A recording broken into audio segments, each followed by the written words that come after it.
جب ان پر الزام لگایا گیا تھا بغاوت کا، تو جیل کے دوران 4 یا 5 سال کا عرصہ ان کا قید میں، اس میں جو انہوں نے شاعری کی زندہ نامہ کے نام سے، وہ بڑی لاجواب شاعری ہے بہت ہی. فیض صاحب ہمارے پسندیدہ شاعروں میں سے ہیں، اور بیشتر لوگ پاکستان کے اردو جاننے والے سب بہت پسند کرتے ہیں. خاص ان کا خاص ڈکشن ہے. میں شعر 2 سناؤں گا تو باتیں 4 کروں گا ان کے بارے میں، فیض صاحب کے بارے میں. اچھی بات. فیض صاحب کا ڈکشن منفرد ڈکشن. میں ان کو کہتا ہوں کہ وہ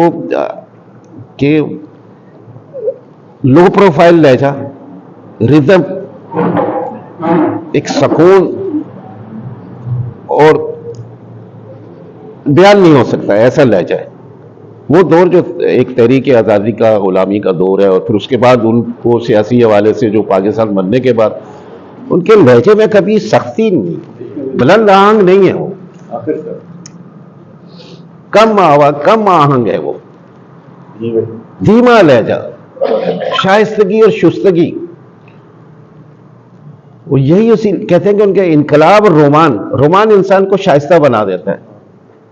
اور انقلاب اور رومان کی جتنی حسین آمیزش فیض صاحب کی شاعری میں شاعری کہی. بجھا جو روزن زندہ تو ہم نے یہ جانا، تیری مانگ ستاروں سے بھر گئی ہوگی. کیا انداز ہے. وہ دیکھیے جب جیل کے اندر قید میں ہیں، جب قید تنہائی ہے، اور وہ اس وقت ایک عجیب، اس وقت لکھنے کا کام وہ کر رہے ہیں، شاعری کر رہے ہیں، تو کہتے ہیں قلم دوات بھی چھن لے گئی ان سے، لکھنے کا کام بھی چھن گیا. اپنی یادداشت میں جو رہ گیا وہ لکھواتے تھے. ان کی بچیاں آتی تھی، وائف آتی تھی، ملتی تھی. تو وہ 2 شعر بڑے خوبصورت ہیں. متائے لوح قلم چھن گئی